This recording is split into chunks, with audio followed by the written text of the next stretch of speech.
Thank you for joining me. My name is Caroline Leps, and I am one of the elementary mathematics consultants.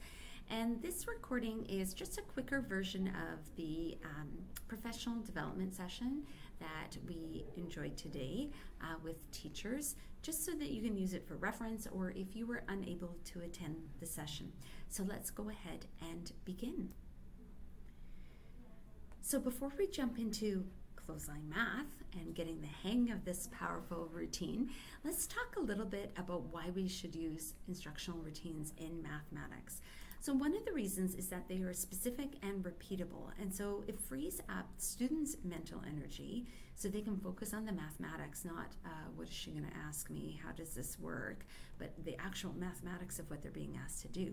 And it also frees up the educator to focus on that student thinking as well, so that you can actually use it to support driving instruction forward, clearing up misconceptions, even as an assessment tool.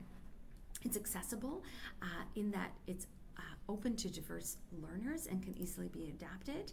It builds those thinking habits so students get used to reasoning as part of how they determine a response. And it's that opportunity for you to collect data about what students know, understand, and can do. Okay, so what is Clothesline math?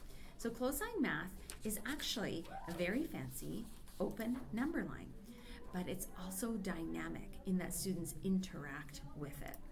So it's both a tool and a routine. As a tool, we'll talk about in a moment the various ways you can create it, and the routine is that which you use and apply to so many organizing ideas within our new curriculum. What's critical about it is the opportunity for students to talk to each other, to share their thinking with the whole class. Why are they making the choices they are? What does it reveal about what they understand about this particular comparison they're making? And it's sometimes been called that master number sense builder because it lets students develop all kinds of concepts from benchmarks to scale.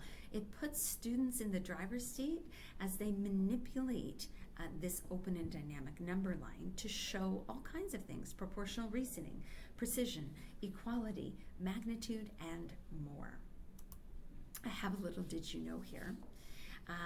Because I went to the new curriculum just to see how often comparing came up.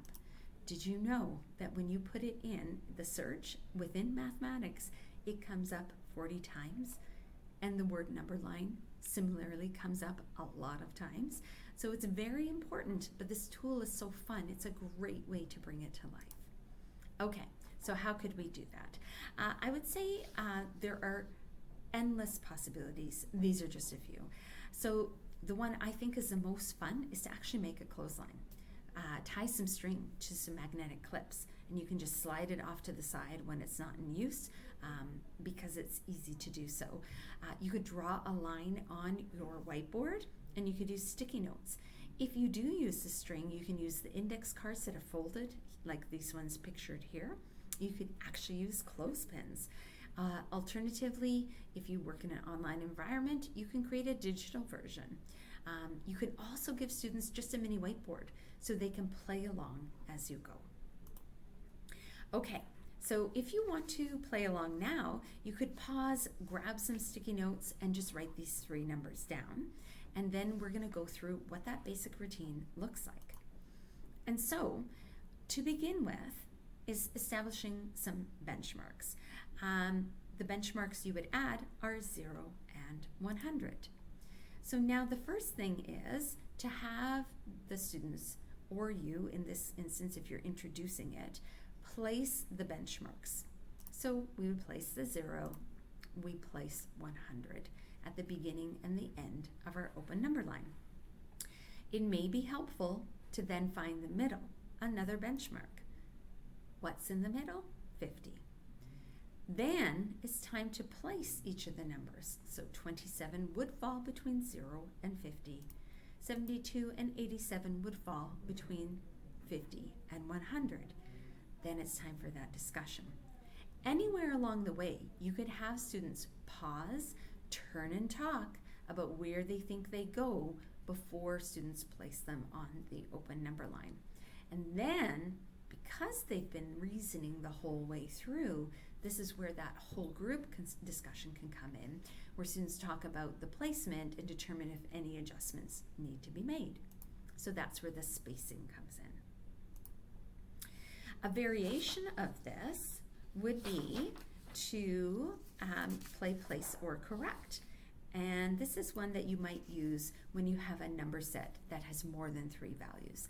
And so similarly, you set up your placement between 0 and 100, so you get your benchmarks in place. And this time when you hand students a card, they have to make a choice. They can either place the card they've been given, or they can make a correction. So maybe something on the open number line, something that's already been placed, needs to be corrected. If they choose to place, they put it on. If they choose to correct, they correct an existing card and give the card that's in their hands to someone else to place. And play continues until all the numbers have been added. Another variation would be to play the game mystery number. And so the way mystery number works is you write down a number. Perhaps if you're using this clothesline, you've written it down on the back of the index card and a question mark on the front, and you hang it on in the approximate place where it belongs. Now it's time to get that student thinking going. And so the students have some thinking time, they do some turn and talk, and then you're picking students one at a time to share a guess. And so if they guess incorrectly, you can say, my number is not, let's say they guess it is 47. My number is not 47, my number is greater than 47. And so now they can think about that, what information that clue gives them, and they can pose a new guess. And you can keep playing until you reveal the mystery number.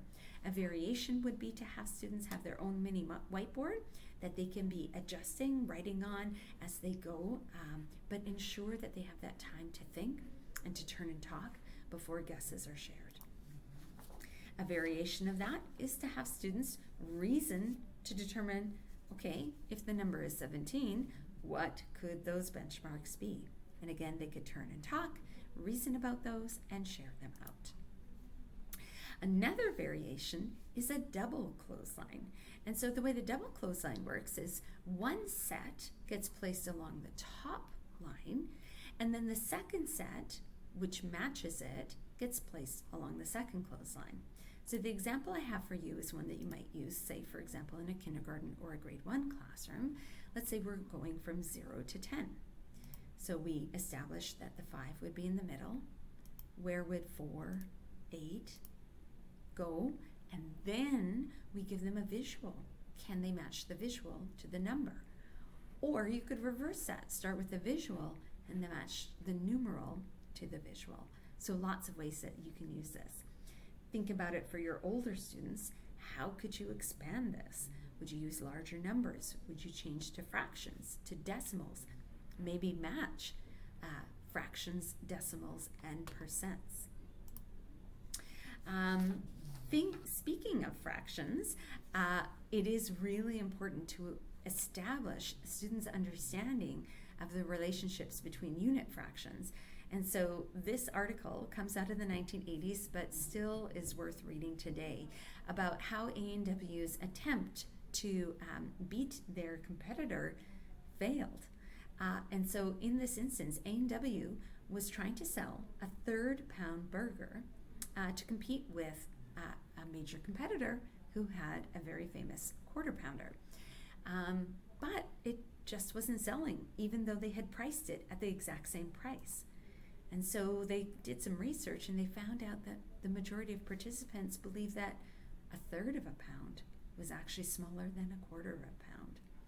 So what if those consumers had a chance to use this double clothesline?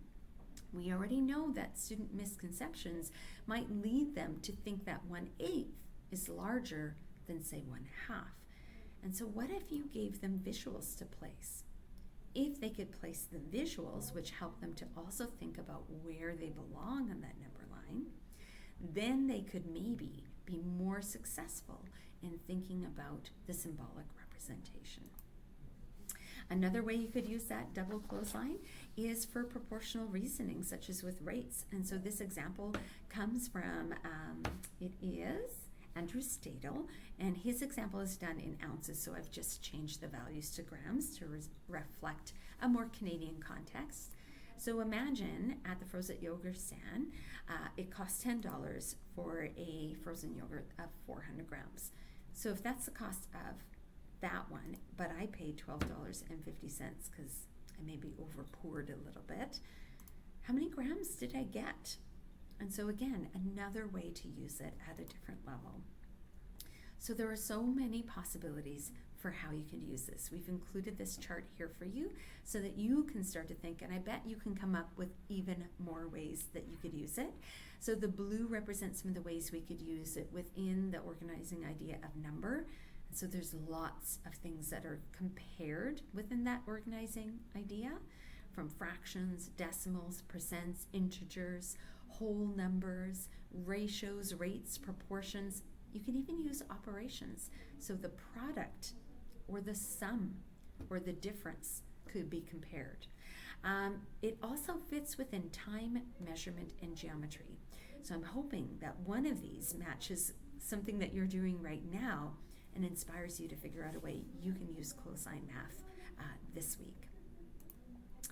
Okay, so we know all the ways that we can use it. How can it inform assessment? So when we think of that assessment as, or assessment for, or assessment of learning, well, students could use a single point rubric, such as this one here, to assess their own learning as they're working through. How are they doing with comparing and ordering numbers, with comparing and ordering fractions, with comparing and ordering decimals? And so they can evaluate themselves. You as the educator, if students are doing it on their mini whiteboards or in small groups, you can engage in conversations. You can observe, take photos.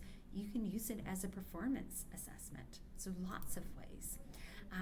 Just in case you were not aware, recently a team of teachers and consultants have completed single point rubrics for every outcome in every grade related to the new curriculum. So they can all be found here. These are linked in the slide deck. And we have also created a planning document for you. So if you want to just plan out how you're going to use it, here are two versions. One that's printable where you can just write on it. And then there's an editable one, oh my goodness, that's hard for me to say, where you can change it to suit your needs. So hopefully one of those, and again, they're both linked here if you click on the image in the slide deck. And we also have more resources. Maybe you want to dig into more. Maybe you want to watch a video in action. Maybe you want a document that students can record on. Maybe you want some of the examples, like I know this is algebra right here, but in this slide deck, there are so many different possibilities, so you can find one for your grade level. And there are websites dedicated to it where there's examples ready to go, ready to print cards to hang on a clothesline from all of these. So we hope that these resources are valuable to you. Again, Meredith and I have created this session. You do not need to give us feedback. We just wanted to let you have our email addresses should you wish to ask some more questions, and know that we will be creating another session of another math routine that you can use called Fraction Talks, which will be coming after school, January 31st. So thank you again for joining me today, and I hope you find this resource valuable.